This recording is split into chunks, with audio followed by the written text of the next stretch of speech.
যে এই বাংলার উন্নয়ন, এই বাংলার যে ডেভেলপমেন্ট, যে অধিকার আপনি পেয়েছেন সেটা আপনি বজায় রাখবেন।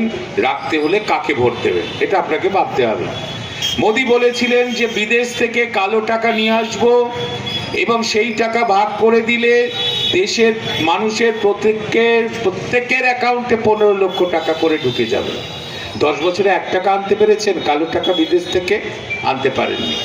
বরঞ্চ তার আমলে বিদেশে কালো টাকার সংখ্যা এই ভারতবাসীর আরো 10% বৃদ্ধি পেয়েছে।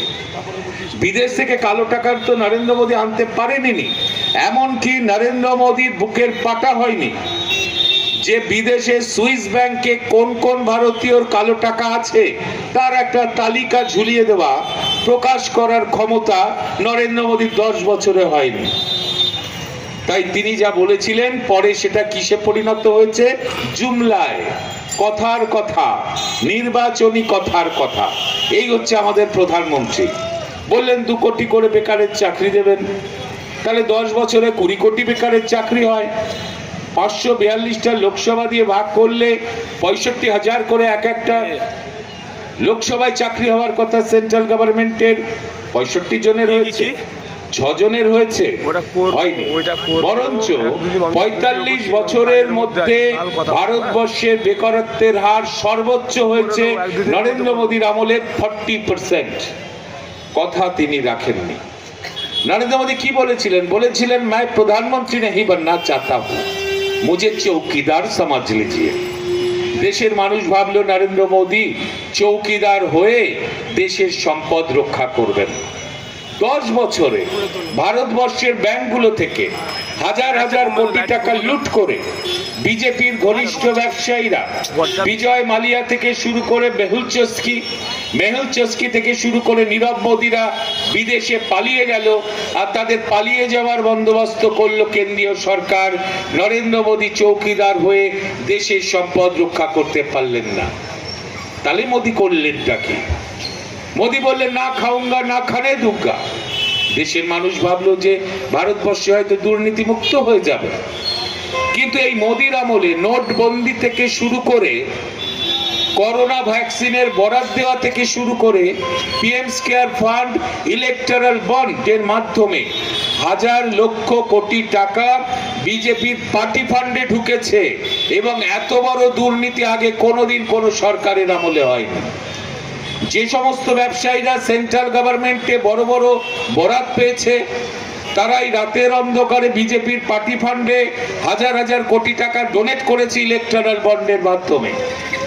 যে সমস্ত ব্যবসায়ীর বাড়িতে ইডি পাঠিয়েছে মোদী, ইনকাম ট্যাক্স অথরিটি পাঠিয়েছে, সিবিআই পাঠিয়েছে, সেই সমস্ত হুমকি দিয়েছে, সেই সমস্ত ব্যবসায়ীরাই রাতের অন্ধকারে বিজেপির পার্টি ফান্ড ভরিয়ে তুলেছে কোটি কোটি টাকা দিয়ে।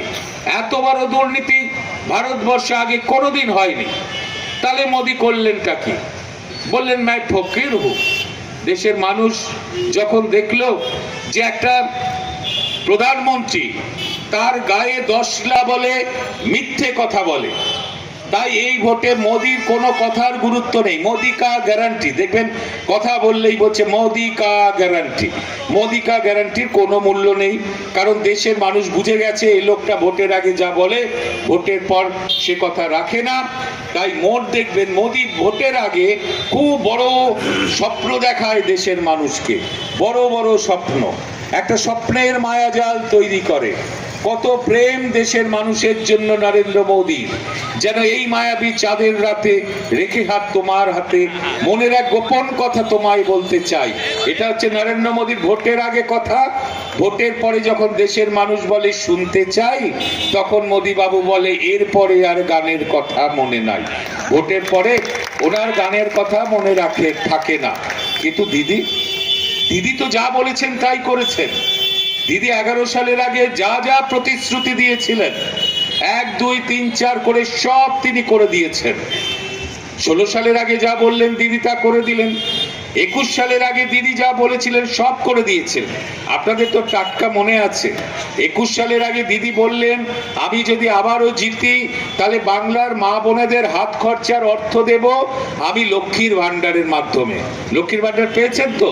21-এ জেতার পর দিদি করে দিয়েছেন 2,12,000 মা বোনেরা লক্ষ্মীর ভান্ডারে 1,000 টাকা করে আজকে পাচ্ছে, দিদি করে দিয়েছেন। এটা কোনো রাজ্যে নেই। দিদি বলেছিলেন যে আমি যদি আবার জিতি তাহলে রেশন দুয়ারে পৌঁছবে, কাউকে রেশন দোকানে যেতে হবে না। আমরা আবার 21 সালে ক্ষমতায় আসার পর দুয়ারে রেশন। দিদি যা বলেছেন করেছেন, একটাও বলতে পারবেন দিদি বলেছেন করেননি? দিদি এরকমই। কিন্তু দিদি যা করেছেন সবার জন্য করেছেন। সবার আজকে 9,84,00,000 রেশন কার্ড হোল্ডার বাংলায়, তারা 5 কেজি করে বিনা পয়সায় চাল গম এটা পাচ্ছে। আচ্ছা, সিপিএম তো 34 বছর ছিলই বাংলায়। সিপিএম তো গরিব মানুষের কথা বলতো, মেহনতি মানুষের কথা বলতো, কৃষক শ্রমিকের কথা বলতো। কই সিপিএম তখন সিপিএম এর আমলে আমলাস হলে পিঁপড়ের ডিম খেয়ে আদিবাসী মানুষকে বেঁচে থাকতে হচ্ছে।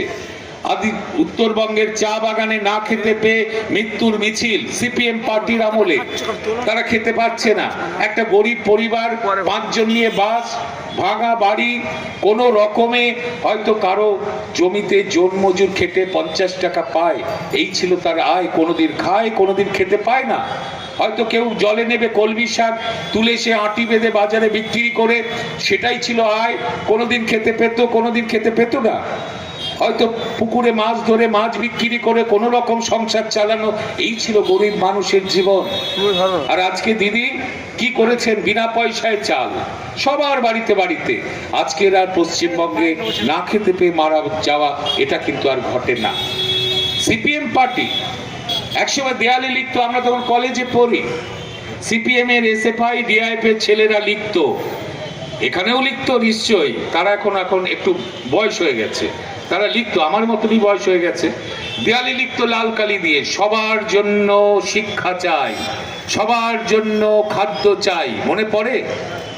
সেদিন আমরা ভাবতাম যে এত মানুষের বাস একটা দেশে, এত দারিদ্রতা, একটা সরকারের পক্ষে কি করে সম্ভব বিনা পয়সায় সবাইকে খাদ্য দেওয়া, চিকিৎসা দেওয়া, শিক্ষা দেওয়া, কি করে সম্ভব? আমরা সেদিন ভাবতাম। সিপিএম পার্টির ওই কথাগুলো ওদের দেয়াল লেখনের মধ্যেই থেকে গেছে, ওদের বক্তৃতার মধ্যে থেকে গেছে, ওদের স্বপ্নের মধ্যে থেকে গেছে। 34 বছরে সিপিএম কিচ্ছু করতে পারেনি। Sanjivani health care nursing home, Shiakhala Furfura শরীফের পাশে, শ্রীপতিপুর, হুগলি। সমস্ত চিকিৎসার উন্নত মানের পরিষেবা দেওয়ার জন্য আমরা রয়েছি আপনাদের পাশে। Emergency, ICU, cardiology, nephrology, orthopaedic surgery, onco surgery, general medicine, physiotherapy, neuro medicine, dialysis, neuro surgery, শিশু সুরক্ষা, গাইনোকোলজিস্ট বিভাগ, ক্যাশলেস পরিষেবা, স্বাস্থ্যসাথী সহ যে কোনো হেলথ স্কিম, মেডিক্লেম গ্রহণযোগ্য। এছাড়া স্বাস্থ্যসাথী কার্ডের মাধ্যমে সম্পূর্ণ বিনামূল্যে সার্জারির সুব্যবস্থা।